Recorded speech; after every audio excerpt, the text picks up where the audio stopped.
ሌላው የሚነሳው ነጥብ ስድስተኛው ነጥብ ትምህርት ሚኒስቴር ጉዳዩን ከደህንነት ጋር ማያያዙን ያቁም። እንዲህ ያለ ፉገራ አንሰማም ነው። ባዶ ሪጎራ ነው የደህንነት ጉዳይ። እንዴት በሉኝ። በተፈለገ ጊዜ ተወልቆ መታየት የሚችል ኒቃብ ምንድን ነው የደህንነት ስጋት የሚሆነው? አንዲት ሴት እኮ ኒቃብ ለብሳ እንኳን ቢሆን ማለት ነው ማንነቷ መታወቅ ያለበት ወቅት ላይ ፈተና ላይ ምን ላይ ስትጠየቅ እምቢ አትልም እኮ። እምቢ የሚል የለም። ማንነቷን ማሳወቅ ሲኖርባት ታሳውቃለች። ምንድነው ከደህንነት ጋር የሚያያይዘው ነገር? በተፈለገ ጊዜ ተወልቆ መታየት ይችላል አስፈላጊ ሆኖ ሲገኝ። በሌላው ጊዜ ልክ የሆነ ትምህርት ቤት ውስጥ ቋሚ የደህንነት ስጋት እንዳለ አድርገው እኔ ዶክተር ብርሃኑ ነጋም ከደህንነት ጋር እያያዙ ሲያወሩ አያፍሩም ወይ? ማለት ትንሽ እንኳን ሰው ሼማ ይዘውም እንዴ? የተከማቸ ገንዘብ አለ እንዴ? ትምህርት ቤት ትላልቅ የገንዘብ ቮልቶች አሉ እንዴ? ምንድነው ሴኩሪቲ ብሎ ነገር? ባንክ ነው ትምህርት ቤት? የኢንሳ ቢሮ ነው? የሆነ የሚሰረቁ ዳታዎች ምናምን አሉ ሰው እንትን ብሎ የጠፈር ምርምር ተቋም ነው የሚመስላችሁ? ናሳ ነው ወይ?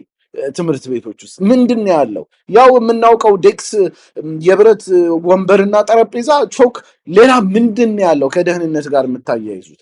ልክ የሆነ የኒውክሌር ማብላያ ተቋም ይመስል የተማሪዎች ደህንነት ምናምን ኒቃብን ስጋት ውስጥ ያስገባው ምን የሚባል ነገር አለ? ዝም ብሎ ኢማጂነሪ የሆነ ፕሪቴክስት ባዶ ምክንያት ማለት ነው። ሙተነቂብ ኒቃብ የለበሱ ተማሪዎች ምንድነው? ተማሪዎችን ጠጥተው እየደበደቡ አስቸግረው ነው የደህንነት ችግር የተፈጠረው? ሙተነቂብ ሴቶች በጣም ጭምትና ቁጥብ ከመሆን ውጭ ለማን ነው ስጋት የሆኑት? እውነቱን ለመናገር ማለት ነው ምንድን ነው ስጋቱ? እናንተ ሀፍረት አልባ ነውረኞች እንዲህ አይነት ምክንያትን ስትሰጡ ለደህንነት ስንል ነው። ምንድን ነው ደህንነት ውስጥ ፊዚካሊ ንገረኝ እስቲ። ትምህርት ቤት ውስጥ እንዲህ አይነት ደህንነት የሚያስፈልግበት በዛ ቢባል የፈተና ጊዜ ነው። ማንነቱ መታወቅ ያለበት ገልጠህ የዛኔ መታወቂያ ጠይቅ፣ ገልጠህ ማየት ያለብህ ማረጋገጥ ያለብህ ላይ የሴኩሪቲ ሰዎች ሊያደርጉት ይችላሉ። ከዛ ውጭ ግን ኒቃብን ከደህንነት ጋር የሚያገናኘው ምን ነገር አለ? ልክ እኮ ትምህርት ቤቶችን የኒውክሌር ማብላያ ጣቢያ ታስመስሉታላችሁ። የሌላ አይነት ኢማጂነሪ ማለት ነው። ልታፍሩ ይገባቸዋል። በደህንነት ምክንያት ነው ኒቃብ የምንከልክል ያልነው የምትሉ ሰዎች ልታፍሩ ይገባቸዋል።